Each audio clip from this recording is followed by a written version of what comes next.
They mocked her, laughed at her, even tried to steal from her. But when Emma Carter opened her shop mart, the same family that doubted her came crawling back.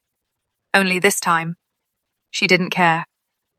This is how she turned pain into power and built the life they said she'd never have. My name is Clara Rivers. I'm 28 years old, and for most of my life, I've been the shadow in my own home. Clara, stop wasting time with your little notebooks, my mother, Evelyn, would sneer as she arranged herself in front of the mirror. Dreams don't pay bills. My father, Martin, always chimed in, Your brother Daniel's got the brains. Follow his lead, Clara. You? Just don't embarrass us. And Daniel, oh Daniel, the golden boy. He strutted through life with his smug smile and endless demands. Clara, lend me 500. I'll pay you back next week. He never did.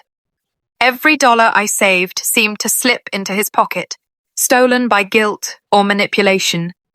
Every time I mentioned starting something of my own, laughter filled the house. You? Open a business? Daniel scoffed once at dinner.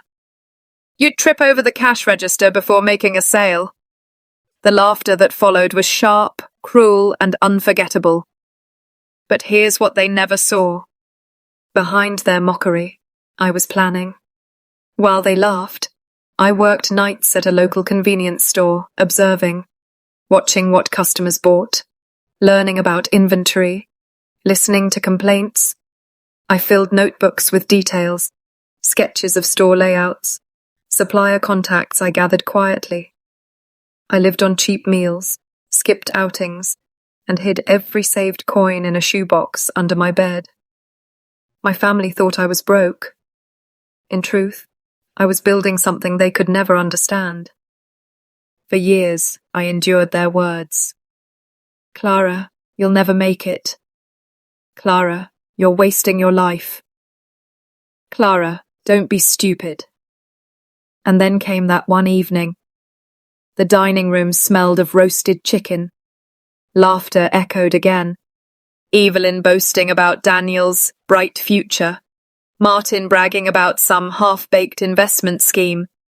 When I mentioned I had news, they leaned back, expecting another failure. I'm signing a lease, I said calmly, my fork clinking against the plate. Daniel nearly choked on his wine. A lease? For what? A broom closet? For my own shop mart. They erupted. Laughter spilled so loud it drowned the sound of my own heartbeat. You? A store?